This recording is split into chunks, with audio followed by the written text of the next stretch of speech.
That's outrageous. That's outrageous. You know what happens? Everybody in this country sees glaring newspaper articles about abuses by police officers. And the things that you do demean. Sometimes legitimate complaints about cops that are bad. This officer knows that there are some cops that would be rude, that are not nice. You happen to pick on one that couldn't have been nicer, couldn't have been more pleasant. He's at the beginning of his career. How dare you call Internal Affairs to register a complaint against him? And not only that, not only did you lie about the fact, Miss Manos, that he was rude, abrupt. Look, you were upset. You were upset. It has nothing to do with him. You were speeding. But in order to make it even worse for this officer, you accused him of bias. You said that he only stops women. And now you're trying to tell me that you watched him and the only people that he stopped in the days that you watched him were women.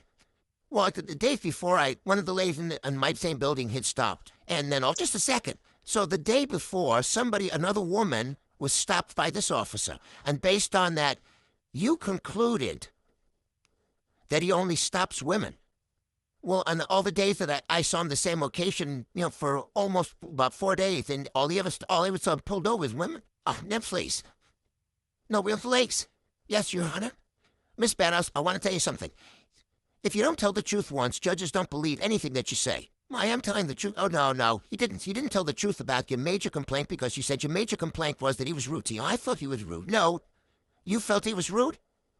Your first question to me after you heard this tape was, doesn't he have to ask my permission to tape record? Well, they say, that has nothing to do with the truth of the tape. And that has to do with the fact that you were upset that he had the tape to begin with.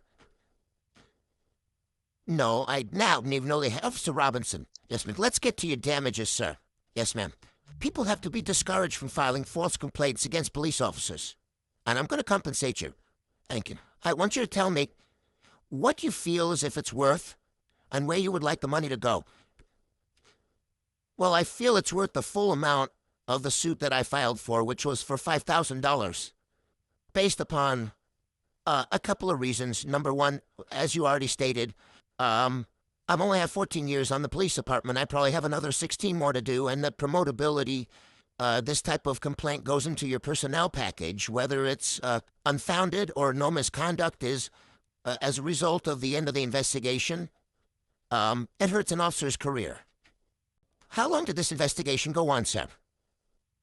The ticket was written on February the 10th. She made the complaint on February the 13th. I was notified by my sergeant that the complaint was probably towards the end of February, beginning of March. I don't know the exact day.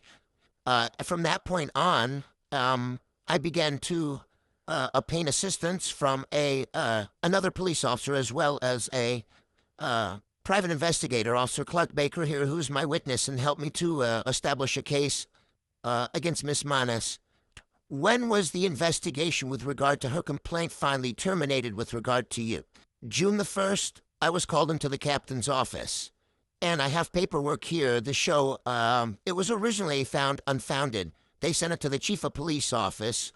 They asked for it to be withdrawn by the chief of police. The chief of police refused to withdraw the complaint, instead changed the unfounded complaint to no misconduct. This is the complaint. I'd like to see the complaint, too. Why are you looking for the other documents?